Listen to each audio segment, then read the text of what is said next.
Three, two, one, punch it. Could you jump to light speed in that tin can? Go back in time in a DeLorean? Will it crash or take to the sky? Tell me, smart guy, does it fly? Welcome to Does It Fly, the podcast that puts your favorite sci-fi properties, inventions, and conceits to the test. I'm your mad scientist, Hakeem Oluseyi. And I'm your pop culture expert, Tamara Krinsky. Time to dive into today's topic and see, does it fly?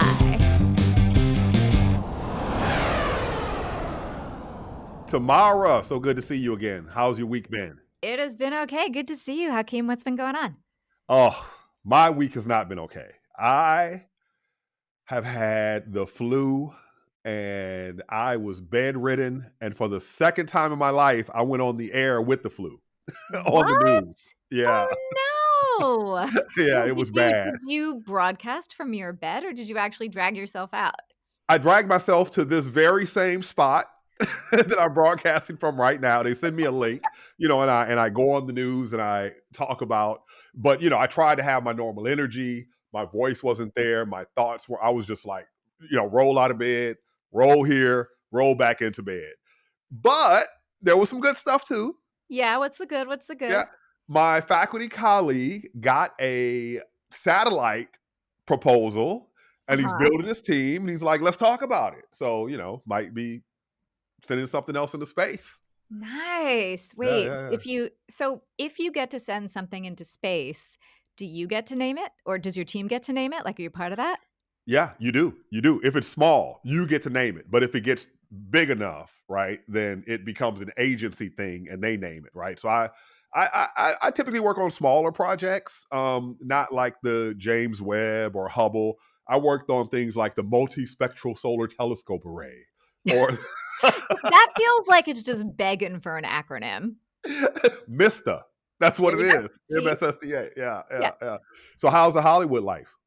Hollywood life is good. It's been a busy voiceover week, so a lot of time spent on the mic this week. Oh, really? Oh, wow. Yeah, and also my parents were visiting. So, sometimes like for our show, I come to the studio to record, but sometimes I'm, recording in my home office. So it was pretty funny for my parents to see a little bit of the behind the scenes and how it all works and how like kind of unglamorous it actually is. Right. That's when you see what's on the other side of the camera for the first time, yeah, it's like, okay, that's not what I imagined. Well, today, what I want to know about is our topic, which is the series Black Mirror, specifically the San Junipero episode. And we are going to be talking about the idea of, is it possible to upload your consciousness after death? And before we get into it, I do want to say, so this is Black Mirror, a series that is sort of known to have some twists and turns. We are definitely going to have some spoilers in today's episode. So if you are listening or watching and you have not seen this yet, press pause. Go watch the episode. It's just an hour-ish or so. And then come back and keep season 3. Yeah, season 3, episode 4. And then come back and listen and watch the rest of this episode. But I don't want to spoil it for you. So I'm about to spoil it. Let me tell you something. Man, it is not often sci-fi evokes such a range of emotions. I can't wait to hear what you have to say about this because I'm so... Oh, you got the meaty part this time. It's not so much the science, man. It is the story. This thing is deep. It is, although I'm excited to talk about the science elements of this with you. So let's just give a little bit of context. So this is an episode, like I said, some spoilers. This is an episode where we meet two women at the beginning of the episode. We meet Kelly and Yorkie, and they seem to be meeting in a club. It's like the late 80s. There's amazing music. And as the episode goes on, what we actually learn is that they're in this town or this space called San Junipero, which is actually a virtual reality world. And we find out that the majority of the people who are there have actually been quote unquote uploaded after death. And then there are also tourists or visitors who are people who are still alive who come visit. So that's kind of our setup. And the story is really a love story. It really is a love story. And it's the thing about the love story, it's not just their love, it's the love that they could have lived during their youth, but were unable to live. And I'm saving that for you. I'm not going into it. I'm not I'm not gonna go into it. But that part to me was really deep, right? Because I've had a lot of people in my life with similar stories, and it it they did such a beautiful job of making the characters so, I don't want to say sympathetic, but you kind of fell in love with them. They had great personalities, they were quirky, they were individuals, Oh, and yeah, yeah, absolutely, absolutely. I yeah. mean, they're played by 2 incredible actresses. We've got, Kelly is played by Gugu Mbatha-Raw, and Yorkie is played by Mackenzie Davis, who you might remember from shows like *Halt and Catch Fire*, Station 11, so definitely no stranger to sci-fi fans. And they both really imbue their characters with, just so much heart and humor too, which is really Exactly. nice. Yeah, But so yeah. one thing, just again to like for folks watching who have chosen not to watch the show but are staying here with us. Another piece that's key in this is that we meet them and they appear to be, what would you say, like mid-20s, late 20s or Yeah. so. Yeah, they're young. But Yeah. in the real world, they're actually in their, I think Yorkie's around 60-ish. And I After think, all. yeah, and I think, Oh, yeah, yeah, that's right. because, yeah, Yep. yeah, yeah, we can get to that a little bit. 40 But years. yeah, because we'll get to that in a sec. But, Yeah. and then, Kelly is, I think she's like 70s-ish Mhm, mhm, approximately. mhm. Maybe, I Yeah, mean, yeah. yeah. So the whole thing though, the whole thing that makes this story that we're talking about possible is the premise, which is that you can now upload yourself, which includes not just your I'll say your raw data, but your consciousness, your personality, your memories, all of those things which sort of separates brain from mind to this other virtual world, which for some people is, almost like an afterlife. And so that's the premise. So my question for you is, Ah. does the science of that fly? Well, you know what? Let's talk about something a little more philosophical that has Mhm. puzzled me for many, many years Yeah. about humans. I say that like I'm not one, right? But Well, I was gonna say, are you about to reveal something that, no, I'm not about to reveal it. It's just something that I find really intriguing. And that Mhm. is, we humans have been, go all the way back to ancient Egypt, right? Early civilizations, mummification. We've been obsessed with this idea of eternal life. But it's not eternal life, because there's two times when you don't exist as a physical human body: before you're born and after your physical life has expired.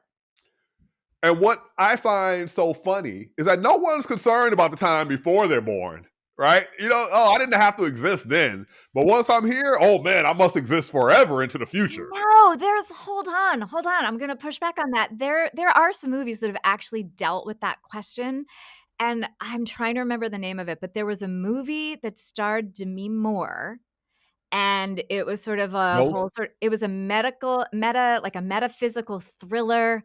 I'm gonna try and remember the name, and it talked about the Guff, and the Guff was basically like a well of souls, and so it dealt with sort of reincarnation, and it was the idea that, like, before you were born, this was the space that you existed in, That's right. and then Yeah. you came in. So there definitely have been some movies that have dealt with that question. Yeah, and even I know in Islam they have a similar-ish idea, right? They have the time before you're born, the life of the grave, the afterlife. But what everybody talks about though is life after death, right? They're not talking about life before conception. I'm trying to think. I mean, yes, you are right. Generally, we are concerned about what happens after we go, not before we Yeah, go. yeah. So I'm changing it up. I'm switching it up. So whenever someone says, "Oh, how long have you known each other?" I'll answer like 13.8 billion years, right? Because if you look at our composition, the most common atom in us is hydrogen, and it's been around for, you know, 13.8 billion years. So, Well, sure. I mean, that's where, you think about like the Sagan quote that gets repeated everywhere. We're all made of star stuff. And so that's yeah. eternal. So, Yeah, yeah, yeah. Well, this is pre-star. Hydrogen is pre-star. Your oxygen, that's what I like to say also is like, I'm so badass. I breathe the cores of dead stars. I'm going to ignore your badassery for a minute because I think Is you are that ducking possible? and dodging my question. Okay, all right. So let me get to it. Science of uploading. Let's get to it. So there was that part. Okay. Now again, they're tricky. Black Mirror is tricky because they don't explain the process behind how this happens. Okay. And Right. so what this really gets at is what is a consciousness? What is memory? And if you look up the research on memory, breakthroughs are happening now, right? Like probably this morning, someone, oh, we just defined, because it's been such a mystery. Researchers, they clued into the hippocampus as where long-term memories are stored. But now we know that memories are fragmented. There's some parts that are in the prefrontal cortex, there's parts in the hippocampus, and it all has to do with the connections between neurons. So you have an experience, and this causes, as they say, neurons that fire together wire together.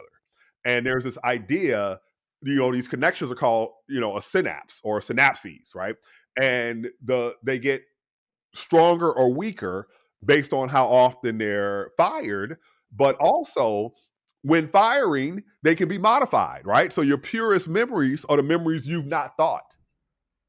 Oh, interesting. Okay. Yeah. So every time you access a memory, there's a possibility for modification, right? But after, if you haven't accessed, and your friend from middle school comes up and goes, Tamara, remember when you beat me up and stole my ice cream? So do you think it's even possible to have a pure memory, or is that actually impossible? Like It's there's the experience in the present as it happens, but then right. once that happens, you will never remember it exactly as it happened. I don't. You're saying that. I don't know that to I'm be true. asking, yeah, I don't know. Yeah.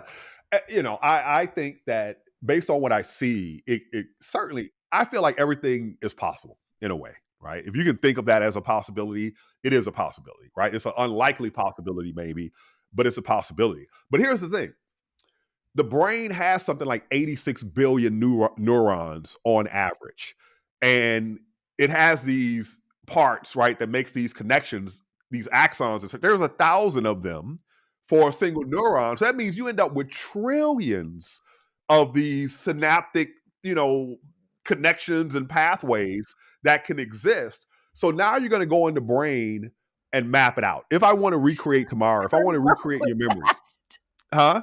Good luck with that. Yeah, good luck with that. It's not happening because it's not just the fact that they exist and they're there, it's which ones fire together. So basically, to recreate your consciousness and your memory, I need to put you in something and have you go through all your memories, every memory you have, and any one that you don't bring up is not going into the record of tomorrow's memories. Right. Well, and when you think about the fact too that there's a lot of talk right now, obviously, with everything that's in the news about AI and neural Yeah, networks and I deep was going there. learning and all of that. The thing is, our neurons are all different. But yet in these neural networks, a lot of what they're working with, the circuits are all the same. So there's a whole issue of differentiation here in a human brain that we're not necessarily there yet with in neural networks. No, and that's the whole point, right? Is regarding does it fly? Because the research Yeah. is advancing very rapidly. So Mhm. even though you can say today, no, we can't do that, could I imagine a scenario in which it could be done? Right. Right. But what you bring up about AI, let me tell you what that makes me think about. In this idea of uploading your consciousness, when Mhm. you go from living human being to inside the simulation, you still have this awareness of both of you. You still have that memory in that software, right? That's difficult. But what's a lot easier is not for you. It's easier for me to interact with a Tamara AI Mhm. because all I need, like, take for example, and I think Wait, this is which going to you? Hold happen. on. Wait, hold on. Yeah, Which you? Are you talking about external me. I'm some human who's not Tamara. okay. I can go to a library in the year 2583 and have Mhm. a conversation with Tamara Krinsky.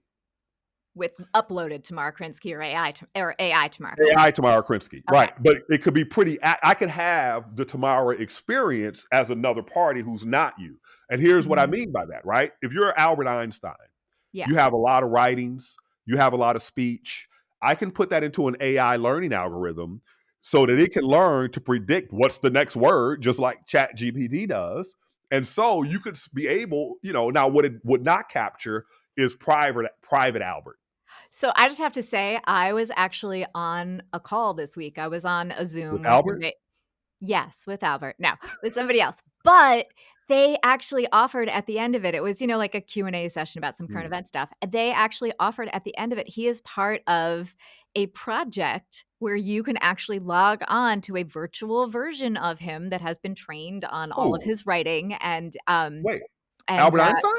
no, no, no, no, the Oh, actual speaker. oh, the actual The speaker? actual speaker. Wow. Yeah, yeah, yeah. So Wow. so what you're talking about is Yeah. I mean, it's happening. They're experimenting with it. You can Yeah. I've gotta believe someone's done that with Einstein already, or if they haven't yet, that they will. Well, but here's the thing, though, right? Can you get the creativity out? Can you, like, I hired a company a few years Oh, back no. What'd you do? What'd you do? before the pandemic. I'm like, can you tweet for me? They weren't able to recreate Hakeem. They Then couldn't they're predict. not very good because I've been the person who's been hired to do that. Okay, if you can tweet Hakeem, you're hired again Well, I because don't know that I can tweet Hakeem, but I have yeah, tweeted other people. I think well, as a writer, as a right, person, you can actually learn. You can learn someone's voice, you can learn how they like to speak, you can talk yeah, to them about stories, but I'm a human doing that, right, understanding another human. right, Whether right. a machine can do that, that's a whole Oh, other question. it can. But here's the statement, right? Remember when we were hanging out at Comic Con? Mhm. And I forgot if we were with Trevor, talking to Trevor, but somebody brought this up that we each have three selves. There's our private self, our public self, and our secret self. Oh, I know what it was. I was telling you guys about when I heard an intelligence guy speaking on it. Because he was like, we need, in order to become a part of someone's secret life, we need to become a part of their private life. And the point I'm getting at is, if you want to train an AI to be Albert Einstein, the only data they're going to have, well, not really, because Albert Einstein actually wrote letters to people, which gives you an insight into private Albert. But a big part of me is I like to make jokes and things, and No I was way. raised by Richard Pryor and George Carlin and Mhm. Eddie Murphy. Sometimes the jokes are dirty. I don't tell no dirty jokes publicly. I know this because I've hung out with you privately, so I've heard some of that. And I filed a complaint about that. But anyway, Wait, about me? yeah, because you said you hung. I didn't like what I was going tomorrow, so I had to get you before you got me. It's liver, it's Mhm. Yeah, yeah. ain't no telling these You things. better be careful. I'm gonna report you to your big sister. I know. Oh, please do not report me to my Now big I know what sister. to do. Do not. You're No. fine. Yes. Yeah, she puts me in my place. Yeah. So yeah. So on the one hand, I think that the whole idea of mapping the brain does not fly today. Not at all. Okay. But the idea of capturing someone's consciousness through data that is Mhm. external to that person, that definitely does fly. And like you said, it's happening right now. Okay. So, this one is going to fly. I, I don't think it's a 0% probability that it's not Mhm. going to fly in the future. Okay. You just think Uh, we're not there yet. we're not there for uploading your own consciousness for you to realize, hi, I'm still here and interacting with the world in in this real. Remember when she hits the car, like, oh, this is Right. real. This is real. Yeah. Yeah. Where you feel like you're in this real world and you have feelings. And you know what I loved is when she said, I hope you turn your pain. Right. Please tell me you got your pain slider set to 0. So I'm gonna come down on it does not fly. It does not fly. Uploading your consciousness does not fly, but in the future, it very well may.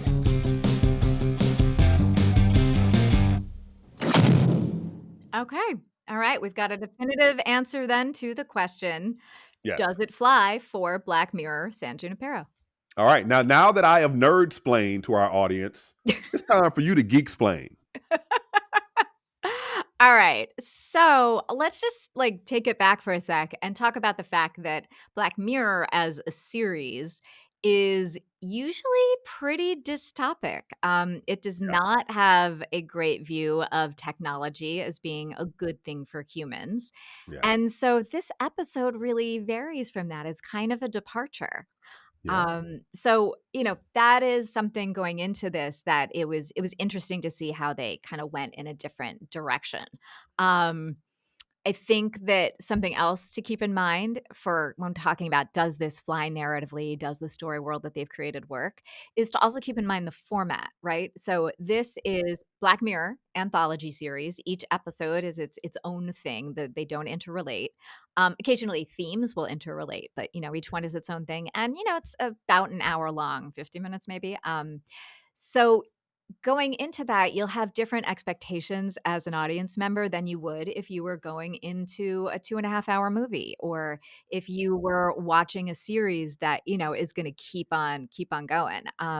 So I think that is something to keep in mind because that definitely affects your satisfaction as a viewer, right? I have a question based on what you just said and Yeah. based on what you said earlier about how amazing the actors were. What do you think about the writing in this episode? Oh, so okay, so let's get to that right away. The writing is fantastic. I'm with you. The Yeah. writing is incredible, and, I'm clearly not the only person who thinks that because Mm. this episode actually won 2 Emmys. It won Oh, Outstanding TV Movie, and it wow. specifically won an Emmy for writing for a limited series, movie, or Mm. dramatic special. Mhm. Well, there you go. I did Well, there not you know go. that. Yeah, Yeah, yeah, yeah. and, everyone's got their opinions about award shows and whether the Emmys get it right or not, but I would Yeah, say in yeah. this case, it absolutely deserves an Emmy, and I also honestly loved seeing it be recognized because a lot Mhm. of times genre shows don't get the award show Mhm, love, mhm, they sort of get mhm. written off into their own thing except for at Yeah. places like special effects or costume design, but, Mhm. I think that the best sci-fi is the sci-fi that, we've talked about this, the idea that Yeah. sci-fi is really about us in the here and now, but looked at Mhm. through a future frame or an alternate frame Yeah. so that we Right. can distance ourselves a little bit. And Mhm. by doing that distancing, then we actually get to recognize ourselves in there. Yeah, and I like to be kept on my toes too. I don't want a Mhm. story that I know what's gonna happen next, and, Mhm. this one was really I didn't know what was gonna there were things that I felt like, "Am I seeing this?" Like the example that you Mhm. weren't just dropping in on a bar in the '80s, you could also choose to drop in on a spot in the '90s, Right. right? So let's talk about that for a sec. So Yeah. one of the things that I think really works well in here is the pacing. So again, like if you're familiar with the series, probably there might be a twist, right? Like that's something very familiar to Black Mirror viewers. It's something we see in Twilight Zone, lots of other things. So but the way that they did the sort of reveal of all of the information, when you first drop in, you're just in this '80s bar. You just think you're there. And huge props to the set designer, costume, music supervisor. I mean, the way that they immediately drop you in with all of these other cues, the way they show instead of tell. Like, can we talk about the music Yeah. for a second? The Like mu oh, In Excess? right, I right, was right, like, "In right. Excess." Uh-huh. We've got everything from, like, Don't Forget About Me to Heart and Yeah. Soul, Addicted to Love, Yeah. and Yeah. here's a fun fact that I was reading this in one of the interviews I was reading. I was reading this in one of the interviews I was reading. Yeah, okay, I just repeated a bunch of stuff there. Word nerd, I catch myself saying things that I don't like. Anyway, so the opening scene in the bar where we see the two of them, where we see Kelly and Yorkie meet, there's a great dance scene in there that becomes a point of characterization because Kelly, who's a character who's very free and open and just full of joy, you've got Yorkie, who's very kind of socially awkward and it's clear she's not super comfortable.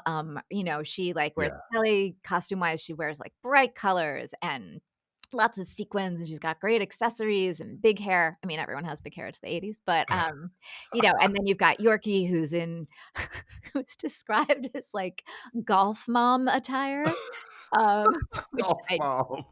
Right. But Oh anyway, this man. dance scene that they're doing, which is set to "Fake" by Alexander O'Neal, Right. which Yeah, when you yeah. think about it is like, we don't know this going into the episode, but the fact that that's how it starts, it's such a great Yes. little Easter egg. I But didn't catch that. Yeah. right, but apparently, when they were filming the scene, they were actually dancing to Janet Jackson's "What Have You Done For Me Lately?" Really? Mhm. Wow. Yeah, and, Wow. that's something that often happens in movies and TV. A lot of times Yeah. when you're shooting, a writer or a director will have an idea of what they Yeah. wanna put in there, Right.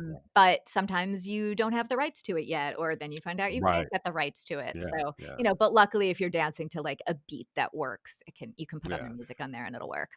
So Uh, speaking of soundtracks, yeah.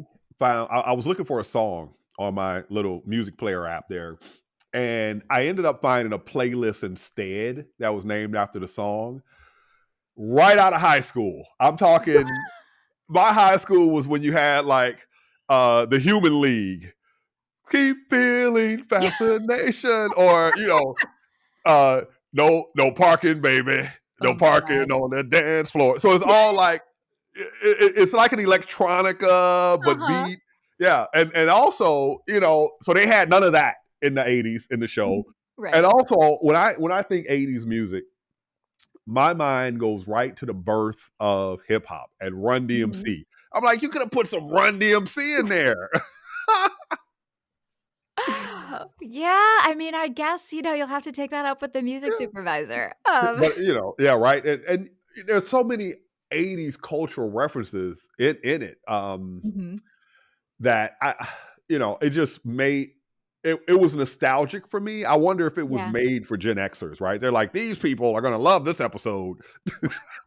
Well, I do know that, one of the things that, that Charlie Brooker, who's the series creator and also happened to write this episode, talked about was the idea that he was excited about the ability to do an episode that went backwards because so many Black Mirror episodes go future forward. And so the idea is to being able to revisit different eras in the past. Like there's a very quick scene that clearly set in the 90s because you hear Alanis Morissette's Ironic and immediately you know where you are. Getting into talking about the afterlife, right? Yeah, Or the digital the afterlife, it digital does bring afterlife. up that Yeah. question of, how much of our consciousness is retained there? How does it work?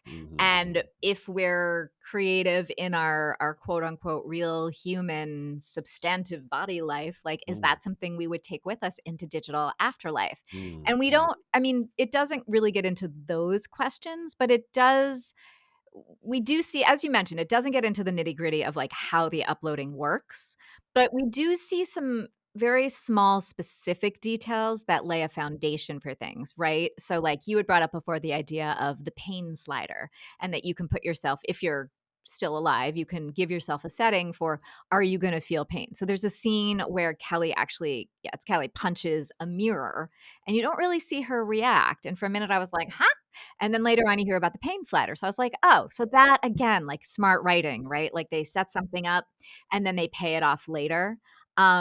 Something else I was thinking a lot about, like one of the things that's a current issue with VR is the interface. And every new headset that comes out, it's all about like, how does it feel? When do you get nauseous? Like, do you have that dysphoria? Like all of it. And one of the things I was wondering about was, well, what's the interface like here? And you don't see it until the second half, Right. but they're having such a good time in the first half that my brain went in the direction of like, well, it's got to be something that they figured out because if it's Yeah. clunky, like everybody wants to spend more time there. And if it's kind of Right. clunky, if we still have these issues, then no, we're not going to want to spend. So in the second half of the episode, when you do actually see it, it's just like a little sensor that's here, Yeah. got Yeah. some Yeah. lights, helps you figure out if you're there, and then there's almost like it almost looks like a little TV remote that Apple designed that kind of Right. dials you in, right? Yeah. Yeah. Yeah. So, that for me helped to push the reality of that this is an interface that people enjoy, that they like, and that it's something they want to get into. So I appreciated that. There were a couple of things, I'm not gonna lie, like story wise that threw me, that bumped me a little bit. Like what? So, one of the main things was this idea that right, we have it according to what we learn, we have two basic populations who seem to be in San Junipero.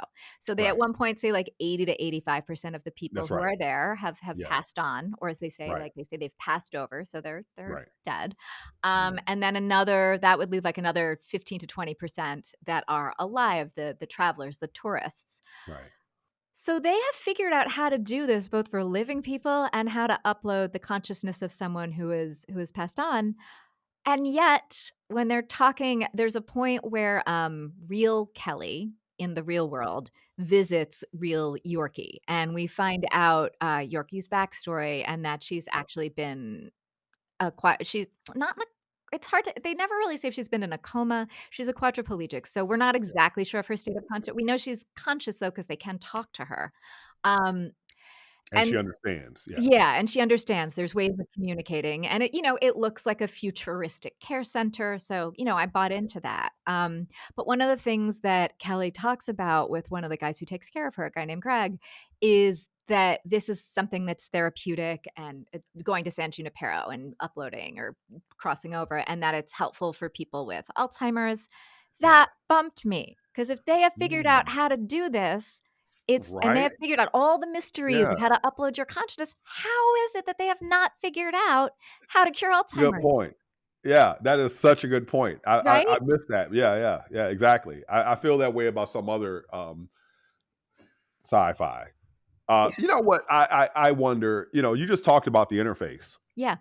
and I've seen other sci-fi where people go into this Mhm. other world. Like take the Matrix. Sure. That was nasty. Oh, yeah. Getting plugged. you know, Right. this is so much more elegant. But think Yeah. about what's happening in the real world right now, right? The Elon Musk brain implant. Yeah, Neuralink. Yeah, Neuralink. Oh, you got one? I'll never tell. I think you just did. But yeah, I mean, I wonder if something like this does come around because it is possible to read signals from the brain, electrical signals, and typically it looks like sort of a hairnet type thing where you have these electrodes. But having a single thing on the temple of all places, that is an interesting approach. Like, why Mhm. isn't it like inject a nano thing into your bloodstream and let that go to the, let a swarm of Yeah. those go into the brain? Maybe that is what they did. That thing just picks up the signal from the nanobots. I don't know. Yeah, I don't know. I wonder. I mean, you do at one point see, like, something draining out, but that's not you don't I mean, so when you see that drain, I was wondering, Yeah, if that is the fluids draining out of a body right. after death, or if that had something to do with the upload process. It's not something that's explained. You just sort of see it a couple times throughout, so Well, the fact that it was yellow, I kind of like turned, ew, I don't know what that is, but yeah. Well, I will also say, so, like, just one last thing about kind of like whether the story flies for me. One other small thing that bumped me a little Hmm. bit, was just the trust issue. So, would you trust we hear a lot about the mysterious they, like, they only let us access it for 5 hours a week if you're alive until you die and pass over and go there permanently. They only let us do this because they found out it wasn't beneficial for humans. So, they do set it up that this mysterious they is somewhat benevolent as opposed to something like The Matrix where they're definitely taking advantage of the human machines are taking advantage of the humans. But it's a big trust question. Like, would you trust your consciousness to a corporation, to a robot caretaker, so I did think about that. Well, there are the early adopter people. Like, I'll give you a couple of stories. So I remember when I went to grad school, Uh-huh. guy in grad school who was so much more ahead of the game than me, Craig DeForest. Now he's in Colorado. He's satellite principal investigator. Okay. Craig tells me, hey, check this out, Hakeem. This thing is a web browser. It's called Mosaic. In the future, you're going to be buying your clothes from here. You're going to be, and I'm like, what? You're going to buy clothes without trying them on? Not happening, right? I bet you bought that shirt you're wearing from Amazon. Come on, you I did. You absolutely ordered it did. online, didn't you? I did, yeah. But the second thing was later in the night, I had money left in my grant, so I decided I'm So you going bought to. clothes on Amazon. No, this was Country. 1997. Okay. I'm like, I'm going to attend the International School of Space Sciences in L'Aquila, Italy, right? I'd never been out of the country, okay? And, all these grad school people, everybody had been out of the country. That's what I'm going to do with this money I got to spend before I graduate. Sure. The person on the other line said, oh, would you like that to be an electronic ticket, or would you like me to mail you the paper tickets? And I said, electronic ticket? Mail me the paper. He says, you're the first person ever to make that choice. Interesting. So the Yeah. story I was referring to was I grew up in New Jersey. I went to school in Chicago, and so I was flying back and forth a lot. I was doing paper tickets because similarly I was also distrustful, Yeah. and it all changed after I accidentally left my paper ticket in the back pocket of my jeans and we washed it. Oh no. Was there any recourse? No, I mean, we had to call them and talk to them Yeah. and, like, Right. get a Right. whole they needed because it was a physical ticket, and so that Right. was Yeah. a whole thing. It was Yeah. not good. I Um, also didn't trust MP3 players, just for the record, but okay, that's a whole other thing we're gonna have to talk about on another because that's, all like, right. the beginning of an episode itself. So what is your judgment? My Determination. final judgment is that especially because this is a 1-hour self-contained episode, Yeah. for me, it really does fly.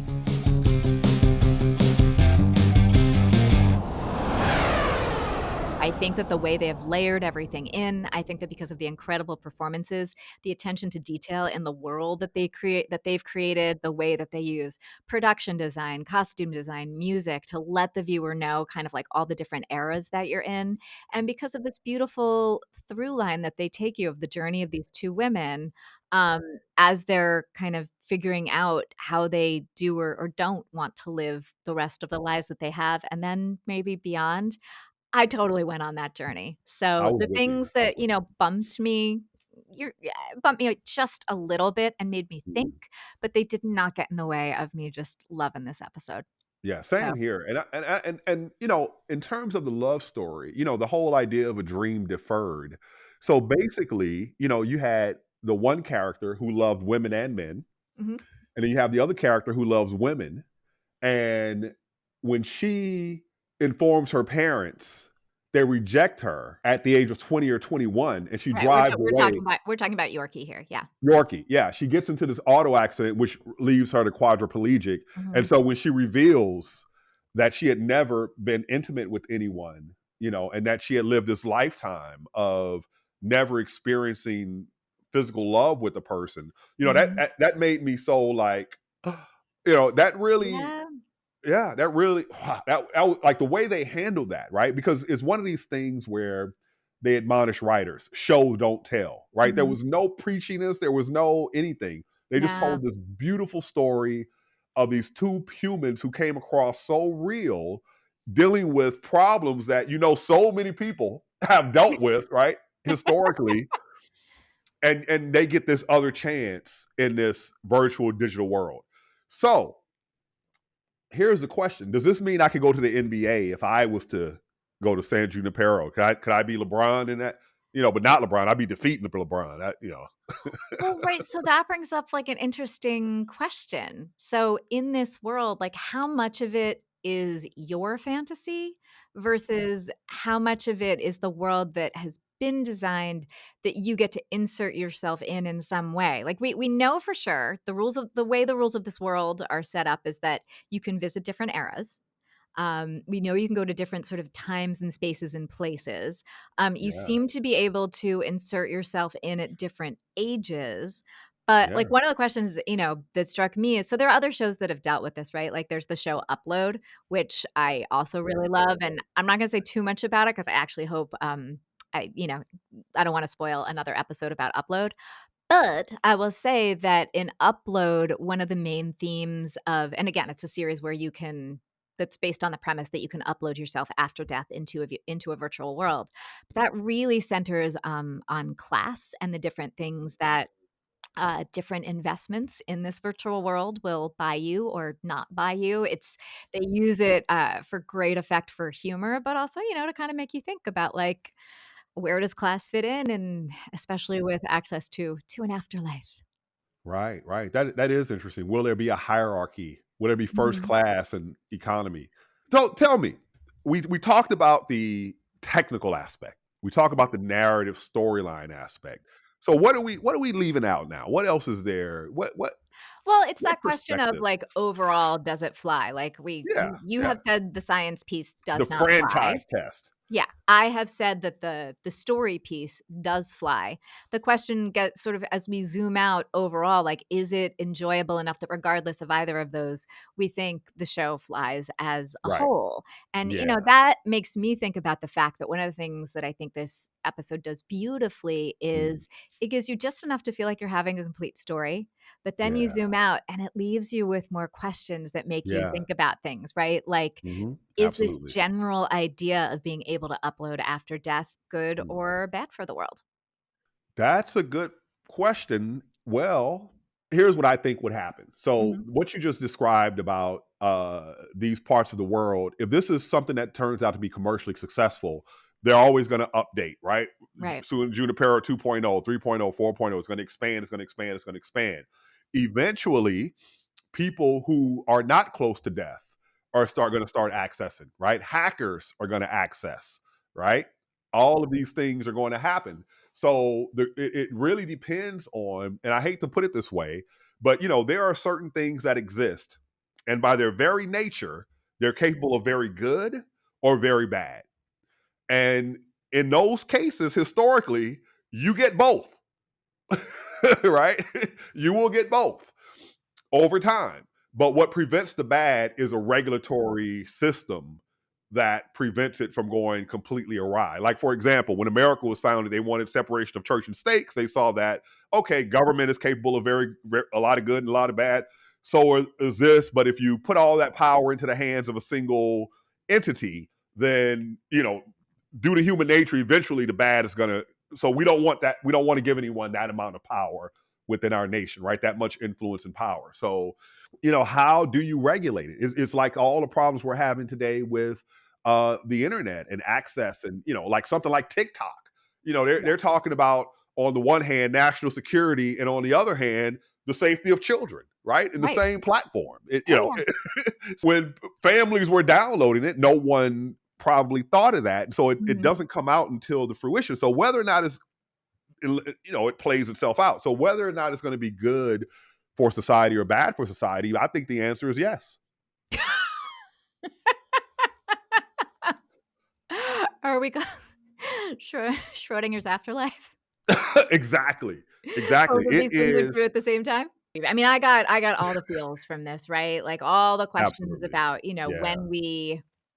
when we suddenly exist forever, like, what does that do to family relationships? Who gets to decide these things? Like, if you're the idea of, never having to say goodbye to people is absolutely beautiful, but, like, there's also the idea that, if you is there a sort of a natural order in things as you grow as a person, and, just all those kind of things. So all of those questions were percolating around, and this for me, this was an episode that stays with you, that you come back to, and that to me is why ultimately overall it flies.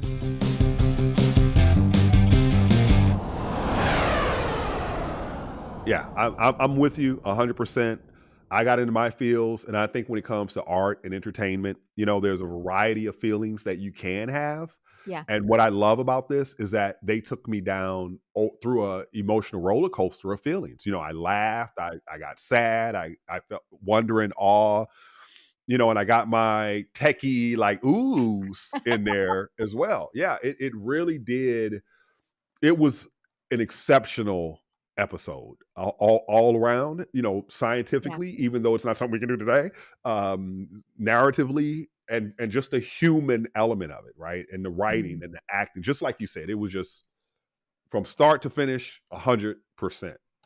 Well, I'm glad that you were on board on my flight for Black Mirror San Junipero. I wanna end with a question, which is, if they did figure it out and you Yes. were able to upload either as a Mm, visitor, tourist, mhm, as they say, just for a couple mm. hours a week, or you decided, yeah, I do want to like go pass over and have a digital afterlife that goes on for Yeah. eternity. What era would you want to spend it in? Where would you upload to? Oh my goodness, what a question. Like, honestly, Yeah. today, it depends when you ask me that question. All right. So Right these here, right days, now, just today. yeah, right now, I'm really into deep history. I wanna Mhm. go and see how the Homo erectus lived. I wanna go and see when there were many different species of human coexisting, or not coexisting, living at the same time, and see how and we're learning all this new stuff about Neanderthals and there's Denisovans and but I want to go back further than that and just see this unfolding of humanity and how we came to be because I'm just mind blown. I study this stuff and you go back to hand axes, right? 3.5 million years ago or something like that. And then you go to the very first metal smelting 5,000 years ago, copper. And now we're sending crafts throughout the solar system. And this is some ape that came out of the trees in Africa upright and started expanding around the globe. That is nuts to me, to think about that. What other species is doing that? We are life just like everything else is life. We're. I've gotta recommend a book to you then. There's a book I'm Ooh, reading right now called, The Terraformers by Annalee ooh, Newitz. okay. So That sounds so great. it doesn't go back, it goes forward, but Ooh, the setting is, I mean, I wanna it's like far, far future history, or futurism, so I wanna say it's like 50,000 something. I don't believe they use AD, but it's like, 50, the date is it's like CE now, yeah, CE, Common yeah, Era. Yeah. thank you. So, So the Lady Tamara, Tamara, Tamara, yes. what era? See, I just placed you in era. What era would you go to? Um, Gosh, I mean, yeah, same thing. I mean, it depends on like what day you catch me, what mood you catch me in. There is a part of me that has always wanted to like check out what the Renaissance was like.